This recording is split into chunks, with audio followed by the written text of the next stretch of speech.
Hey everyone, hopefully you're having a good day. My name's Andy. My channel's Finding Value. Today we're going to go through Twitter, see what people are sharing on social media. I'll interject my financial opinions as we go through it, generally related to three different topics: wealth building, commodities, and or financial topics. So let's dive right in, take a look, see what's going on today.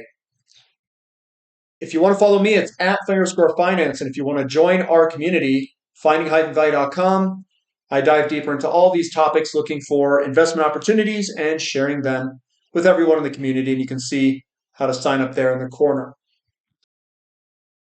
Scrolling down, we got Sprott Asset Management. Platinum prices are moving and supply is under serious pressure. Mine production dropped 13% in quarter one of 2025 to its lowest level since 2020. So looking at this is the picture of how much palladium, platinum, gold, and silver have been mined throughout history. Silver, obviously quite a big block. Gold, much smaller. And then palladium and platinum, if you look at a 9-meter block versus a 7-meter block, pretty much nothing compared to silver. Silver is pretty rare when you compare it to, say, things like copper, zinc, and other base metals. But platinum is incredibly rare, much more rare than gold. And if you look at tons, gold tons, 216,265. Platinum and palladium, around only 8,000 tons have ever been mined in history. Coming down, the U.S. manufacturing sector is in a recession. The ISM manufacturing PMI came in at 49 points in June, marking the fourth straight month of contraction. The manufacturing sector has now contracted in 29 out of the last 31 months. New orders have shrunk for 5 months straight. So this is where that weird dynamic comes into play. A lot of people are looking for a slowdown, a contraction, a recession. What Powell is doing and what the government is doing is they're printing more money. They're adding, printing a lot in terms of deficit spending in relationship to GDP. Powell's trying to slow the inflation coming into the system. So they've got interest rates up, but it is having an impact on U.S. manufacturing. It's slowing some sectors down, while at the same time, simultaneously, we're seeing increased spending in other sectors. That's your 6, 7, 8% deficit spending in relationship to GDP. So what's going on here is he's got rates high enough where I think he's slowing down some sectors on purpose, and then he's letting other sectors kind of run with it. And in terms of like a recession and how they calculate it, and if they're manipulating the numbers, which I'm sure they are, we probably are in some weird stagflationary environment. That's probably what's going on, where some sectors are thriving and other sectors are hurting. This is Warren Buffett. Quote is, "You'll see everything if you're around markets for a reasonable period of time. We've seen companies sell for tens of billions that are worthless. And we've seen things sell for 20% of what they are worth," says Warren Buffett. Now, here's the key to being an investor. What is overvalued? What is selling for tens of billions of dollars that is worthless? Well, those would be companies that don't generate any cash. They're very speculative. And you know what you see? You'll see money flows come in, they go up to the moon, and then when the money flows come out, they go down to nothing. The companies that are really undervalued means that they have some sort of value backing them. Generally, value investors value companies based off of cash flows or the ability for them to establish those cash flows. So maybe you're in a commodity company, it's got the infrastructure, but it just doesn't have the cash flow yet because the commodity price is too low. Well, it could be selling for pennies on the dollar, aka 20% of what it's worth. We've seen price to book values that are zero point 0.2 to 0.35, which are ludicrously priced. That's exactly kind of what he's saying here. Then when the sentiment changes and the commodity price or service goes back up, they generate ludicrous amounts of cash flow. That's what I look for. I consider companies that are trading at 20% of what they're worth to be less risky. And then the ones that are trading tens of billions of dollars that are worthless to be incredibly risky. You as an investor need to understand the difference between those two. A lot of it deals with market sentiment and where money flows are currently going into the markets. So if money is coming into the market and it is in highly favorable sector, that's where you get those um, disconnects of overvaluation. What most people do is they chase price performance. They say, well, this has been going up for 5 or 10 years. It looks fantastic and it will continue to go up, is what they think. And that's when you go into a very risky bet, very risky investment. It's that type of linear thinking that can really mess people up. There are companies that are boring companies that you can go into in most market conditions that will continue to go up, but generally they're slow growers. They call them the steady eddies, is what some people will call them. It's the ones that go up a lot very quickly, and then they crash back down that hurt a lot of people. And the only reason they go into them, it's not because of their valuation that they go in. They go in because they're chasing price performance. Baker Hughes, oil rigs down 7 and nat gas down 1.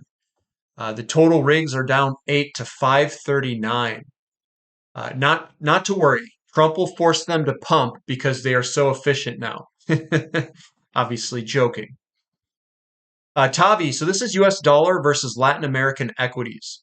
A classic macro alligator mouth that, in my view, is likely to close as global investors begin rotating out of the US dollar-based assets. Emerging market equities remain one of the most fundamentally undervalued areas of the market and have historically benefited significantly from prolonged declines in the UU dollar, in my view. I believe that a shift is beginning to unfold now. I agree with them, though. When you get dollar strength, the DXY going up, what you'll see are dollar-based equities go up with it. Emerging markets and other currencies, or I should say other economies that are backed with different currencies outside of the dollar, they generally go in a downtrend. The last cycle started in 2011. That's his starting point.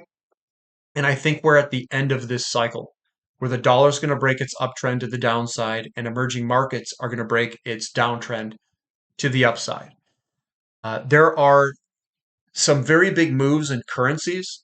So the larger the currency move generally determines how big that emerging market will do. So there are certain emerging markets that have currencies that may appreciate 100, 200% against the dollar over a 5 to 10 year period.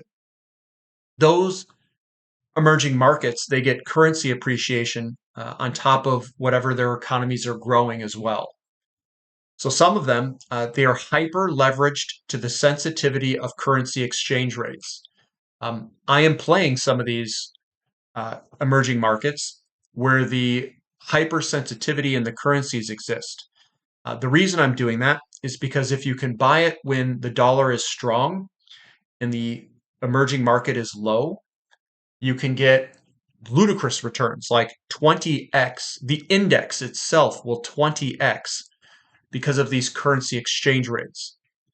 So I'm in some of those areas and in some of those companies that can do 20, 30, 40, 50, 60, 70x, depending on how violent the currency exchange rate moves. Some of these companies, they borrow in dollars and then they earn in their local currency. Maybe not everything they earn, but they earn a good chunk in their local currencies. Those are the ones that have ludicrous leverage as these currency exchange rates really move against each other. So that is something I'm aware of, and I think we are going to see, just like Tavi sees here, the end of the dollar strength into a different commodity emerging market boom going forward. Jaguar Analytics says ADP yesterday, we used Social Security numbers and we processed paychecks. Private sector lost 33,000 jobs in June. NFP today, you're wrong. We do phone survey. Sometimes they answer, sometimes they don't. We show private sector created 74,000 plus jobs in June. I'm going with ADP being right and NFP being wrong, and I think they're just rigging the numbers. So get ready. There's going to be a lot of this going on. They're going to overstate job figures. They don't want to say that we're in a recession, which ultimately it would be that we're in stagflation. Stagflation is good for uh, emerging markets. It's good for gold and precious metals. It's good for base metals and also oil. But they don't want you to know that. They don't want those sectors going up. They want their technology stocks to go up. Investment wisdom, Warren Buffett, it says, we are searching for operations that we believe are virtually certain to possess enormous competitive strength 10 or 20 years from now. A fast-changing industry environment may offer the chance for huge wins, but it precludes the certainty we seek. This is why they avoid the technology sector. They're looking for strong, boring businesses that they can expand throughout the world, that can grow. They want stability. They want predictability. And the more that you incorporate that into your own investing, whatever sector it is, the better and more stable your returns generally are. So that's kind of where we're at with Buffett there, is steady and predictable. Great Marty says, who's prepared for 15% mortgage rates? That's a cup and handle there on a 30-year. Cup, handle, and then we haven't broken out of the handle yet to the upside, but we could see way higher interest rates out of the 10-year and 30-year, as they both possess positive patterns for increasing interest rates. The cup is the projection of the breakout move. And he's got a, what is this? He's got a move of up to about 5.5% on the 30-year there.